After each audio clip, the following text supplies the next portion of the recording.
Praise the lord. పునరుత్థానుడైన యేసుక్రీస్తు నామములో మీ అందరికీ నా శుభాభివందనాలు. బాగున్నారా?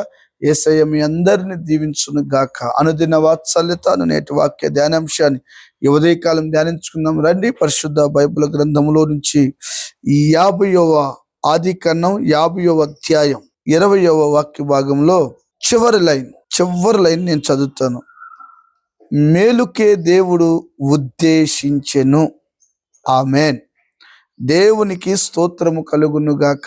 దైవజనమా, దేవుని పిల్లలారా, ఈ చదవబడిన వాక్య భాగంలో ఈ రోజున నీ కుటుంబంలో ఉన్న సమస్యలను బట్టి, నీ వ్యాపారంలో ఉన్న సమస్యలను బట్టి, నీ చుట్టూతో ఉన్న శ్రమలను బట్టి, నీకెదురవుతున్న పోరాటాలను బట్టి కృంగిపోయావు కదూ? నిజమే. చాలా విషయాల్లో నువ్వు నలిగిపోతున్నావు, చాలా విషయాల్లో నువ్వు కృంగిపోతున్నావు, చాలా విషయాల్లో ఆదరణ లేకుండా అల్లాడిపోతున్నావు. అందుకే కాబోలు దేవుడు ఈ ఉదయకాలం నీ కుటుంబాన్ని ఉద్దేశించి, నీ వ్యక్తిగత జీవితాన్ని ఉద్దేశించి, ఒక యవనస్తుడను ఉద్దేశించి, ఒక యవన బిడ్డను ఉద్దేశించి, దేశాన్ని ఉద్దేశించి, ప్రభువు మీద నమ్ముకున్న వారైనా దిక్కులేని వారినైనా ప్రభు జ్ఞాపకంతో ఉద్దేశించి ఈ మాటను ప్రస్తావించాడు. ఇంతకీ మాట చెప్పిన వ్యక్తి ఎవరు అని మీరు ఆలోచిస్తే, యేసోపు. క్రొత్త నిబంధనలో ప్రభు అయిన యేసుక్రీస్తుకి అతగాడు సాదృశ్యంగా కూడా ఉన్నాడు. ఏమండి, ఈ యేసోపు అన్నలతో చెప్పిన మాట ఏంటో తెలుసా? అది దేవుడు మేలుకే ఉద్దేశించాడు, కీడుకు కాదు. సొంత అన్నలండి, సొంత అన్నలు చిన్నోడి మీద ప్రేమ చూపిస్తారు, కానీ వీళ్ళందరూ కట్టగట్టి ఆయన్ని తీసుకెళ్ళి ఒక గుంటలో వేశారు. చంపాలని పరాయి దేశానికి అమ్మి వేశాడు, బానిసగా చేశారు. ఎటువంటి పరిస్థితుల్లో మరి ఈ యేసోపు అలాంటి బంధకాల్లోకి వెళ్ళిపోవాల్సి వచ్చింది? అలారు ముద్దుగా పెరిగిన వాడికి ఏంటి ఈ శ్రమలు? అన్నలు చూస్తే రాళ్ళు దెబ్బలు, గోతిలో పడేశారు, ఆహారం లేదు, బానిసగా అమ్మేశారు. ఆడ భయంకరమైన శ్రమ. ఏమండి, సుఖంగా పెరిగిన వాడు ఇప్పుడు కష్టాలు పాలైపోయాడండి. ఆదరణ లేదు, నెమ్మది లేదు, సమాధానం లేదు, నా అన్నవారు లేదు, ఒంటరిగా ఉన్నాడు ఒక యవనస్తుడు. తట్టుకోగలమా? తట్టుకోలేని పరిస్థితులు. కానీ ఎందుకు ఈ శ్రమ అతనికి వచ్చిందో తెలుసా? దర్శనాన్ని నమ్మాడు, దేవుడిని నమ్మాడు, ప్రేమించాడు. వాళ్ళ తండ్రి గారు చెప్పిన విషయాలన్నీ తన మనసులో మెదులుకొని దేవుణ్ణి అమితంగా ప్రేమించడం ప్రారంభించాడు. ఎక్కువగా ఎవరు దేవుణ్ణి ప్రేమిస్తారో వారి జీవితంలో దైవ ప్రణాళిక నెరవేర్పు జరగడానికి కొన్ని శ్రమల గుండా నడిపిస్తాడు. ఏమండి, మిలిటరీలో ఉద్యోగానికి వెళ్తే ట్రైనింగ్లో శ్రమలు తట్టుకోలేవు.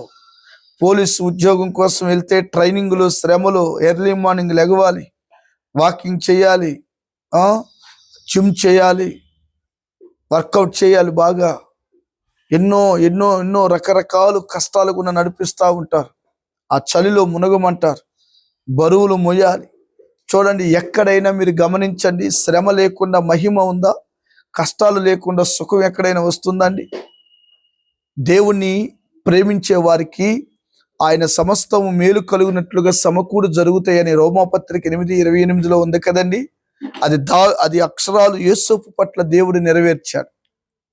దేవుడిని ప్రేమించాడు గనుక దేవుడు ఉద్దేశించి, ఇంతమంది ఉంటే వీడు నన్ను ఇంతగా ప్రేమిస్తున్నాడు, ఈయన హెచ్చించాలని, వీరందరికీ అధికారిగా పెట్టాలని, వీళ్ళందరికంటే కూడా దేశానికే దీవెనకరంగా మార్చాలని దేవుడు ఉద్దేశించి, దేవుని బిడ్డలారా, అలాంటి ఒక ప్రణాళిక ఏర్పరిచి అన్నల ద్వారాని అసూయపడేలా చేసి ఆ గుంటలో వేయించి అక్కడి నుంచి పొతిఫర్ దగ్గరికి వెళ్ళి అక్కడి నుంచి ఆ పనివాడిగా మారి చివరికి ఐగుప్తు దేశానికి ప్రధానమంత్రిగా మార్చబడ్డాడు. వాక్యం వింటున్న దేవుని బిడ్డ, దేవుడు నీతోనే మాట్లాడుతున్నాడు, నీ పిల్లలతో మాట్లాడుతున్నాడు.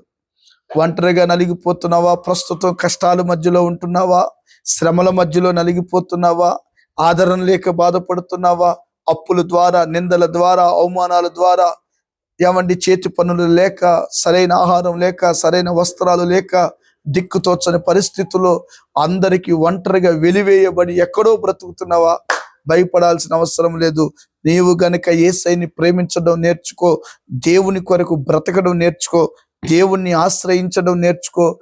నిశ్చయముగా నా దేవుడు నిన్ను ఐగుప్తు దేశానికి నిన్నొక గొప్ప అధికారిగా నిలబెట్టి నీ స్నేహితులను, నీ గ్రామంలో ఉన్న వారికి, నీ చుట్టూతో ఉన్న వారికి నిన్నే ఒక ఆశీర్వాదకరంగా ప్రభు చేయును గాక.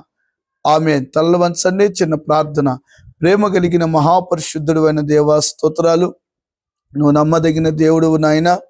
నిన్ను ఆశ్రయించిన వారిని విడిచిపెట్టేవాడివి కాదు. యేసోపు నిన్ను ప్రేమించాడు, గుంటలో వేసిన త్రప్పించి ఐగుప్తు దేశానికి అయా ప్రధానమంత్రిగా చేసి వారికే ఆశ్రయపురంగా మార్చావు. ఈ వాక్యం వింటున్న బిడ్డలందరికీ అలాంటి అద్భుతాలు చేయమని యేసు నామమున అడుగుచున్నాము తండ్రి. ఆమేన్. Thank you. God bless you. దేవుడు మీ అందరినీ ఆశీర్వదించునుగాక. ఆమేన్.